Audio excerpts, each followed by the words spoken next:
Hi, you may well remember that back in March we were in the middle of a series thinking about what the Bible has to say about green issues. We'd done the first two looking at how God made the world as a beautiful work of art and how he made us to be a key part of that. But we were ungrateful. We didn't treat God with the respect he deserved. It's like we graffitied and damaged his work of art that we're part of. And in the last week before lockdown, I was meant to be preaching on the theme of land in the Old Testament, which is really important for understanding this whole area. But the pandemic was looming, and I ended up largely talking about how we should respond to pandemics and global catastrophes.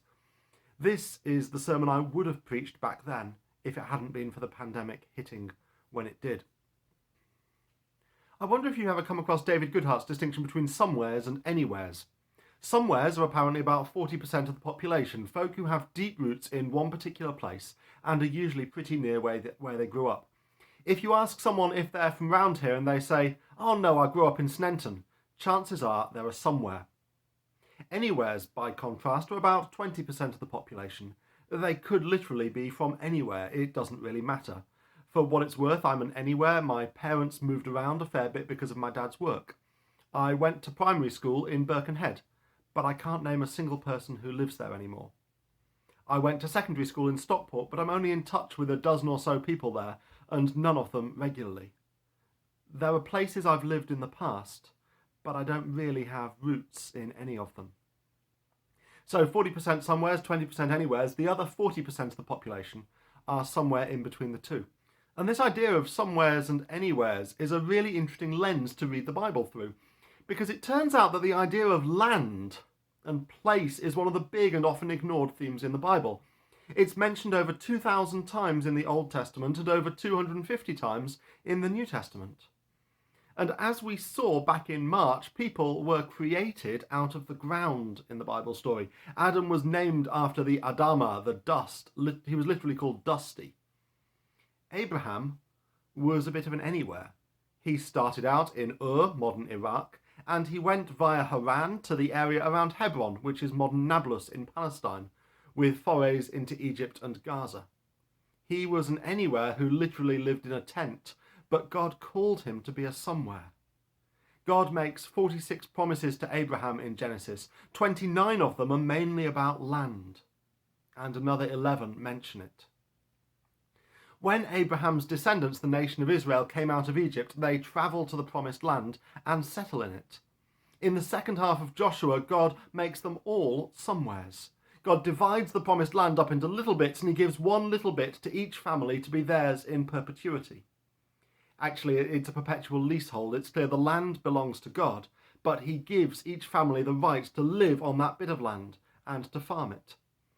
And the people's relationship with the land is strongly tied to their relationship with God. The land is a witness to God's covenants with his people.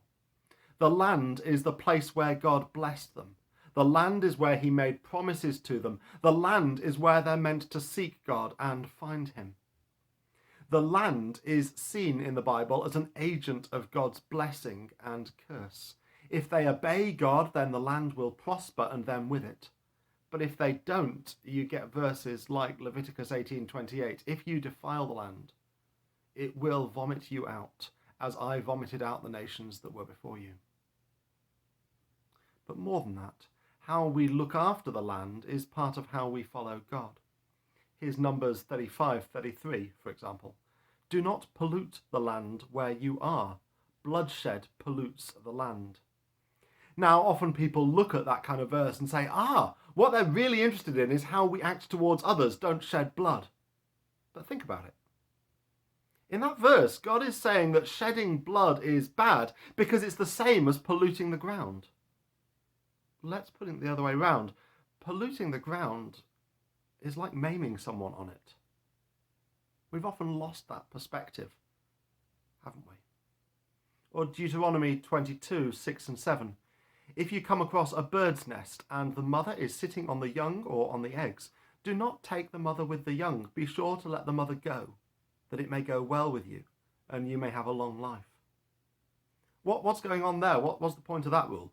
Well, we're allowed to benefit from this world, but God threatens an early death for those who do so in a way that isn't sustainable.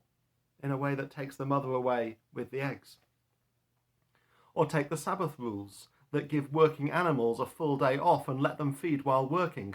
Proverbs 12:10 says, "A righteous man cares for the needs of his animal." It shouldn't come as a surprise that the RSPCA was set up by Christians. In the Old Testament, even the land itself is given time off. You're meant to let fields lie fallow for a year every 7 years to reflect God's creation pattern of work and rest. And that has the side benefit of massively increasing biodiversity and helping the soil recover.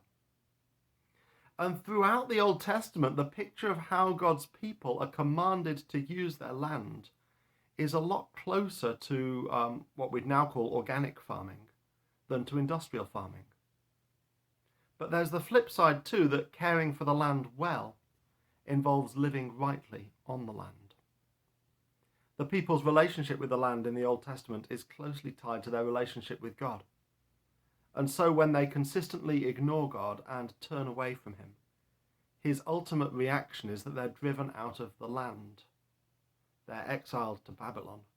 They lose their relationship with God, and so they also lose their relationship with the land. So Abraham was an anywhere who became a somewhere.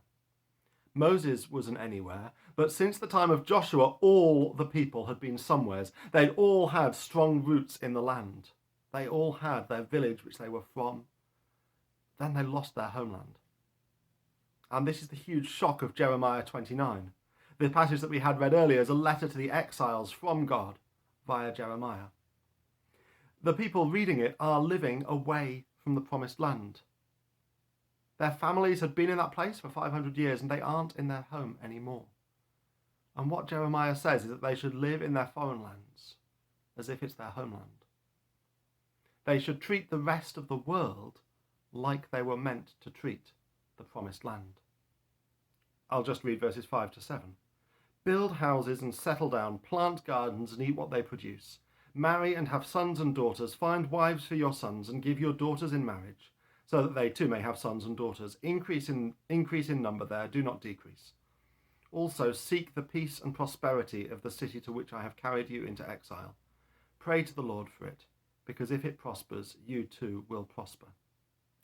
Even though this land isn't where they came from, and even though it's not where their families are ultimately going to stay, they should not become anywheres.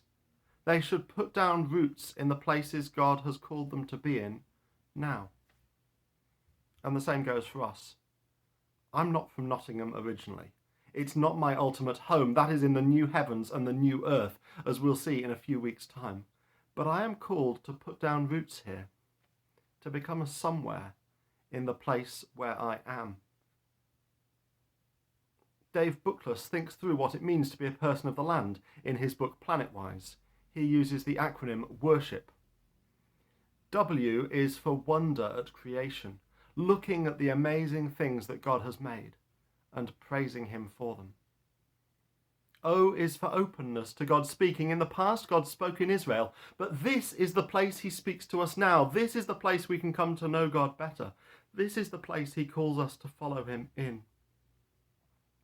R is for rootedness in the place where God puts us. He uses the picture of mangrove trees which are deeply rooted in their place and so create stability for all around, stop things getting washed away by floods, and so create some of the most beautiful ecosystems on the planet. People who are deeply rooted bring so much stability to those around them. S is for Sabbath rest and recreation, making sure we take regular time to rest from our work, to enjoy the place we are in, especially the natural world. H is for hands-on involvement with creation, doing something practical that gets us close to the natural world. Gardening, walking in the countryside, bird watching, stargazing. A lot of that's got so much easier during lockdown, hasn't it? I is for integration of all our relationships and with the place where we are. All the different spheres of our lives connected by having Jesus at the centre of all of it. And P is for prayer for God's kingdom to come. We hear a lot of environmental activists talking about the importance of action. But action without prayer is dead. Have you ever noticed in the Lord's Prayer, we pray for God's kingdom to come on earth as it is in heaven? We want the transformation of this planet and for God's rule to come in our relationship with the natural world, as well as in our relationships with each other. When we pray the Lord's Prayer, we're praying about our environment here, among other things, of course. And as we're restarting our lives now after the change of lockdown, we have a chance to redo them greener. We've started gardening during lockdown. Before lockdown, city flats were the cool places to live for anywheres. But it's suddenly become clear that gardens, that home space are really useful things to have. Stop being anywheres who have no roots. Put down roots where you are and develop a real connection with this place. This is the place where God promises to meet you, where you are. Ties in with the whole idea of air travel as well. Stop treating this world like we're all just free to travel anywhere without consequences. We are where we are. This idea of being somewhere, as being connected to the land, has a lot to say as well about how we treat animals, and by implication, what kind of meat we eat.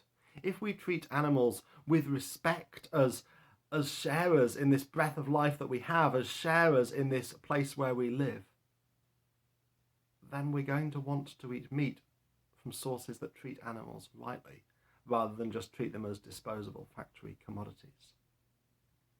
There have been all kinds of different ways this works out in our lives. There's all kinds of different thoughts going on. Let's draw them together as we pray for God's kingdom to come in our lives. Heavenly Father, we thank you so much that you've called us to be your people, and you've called us to be your people here in this place where we are.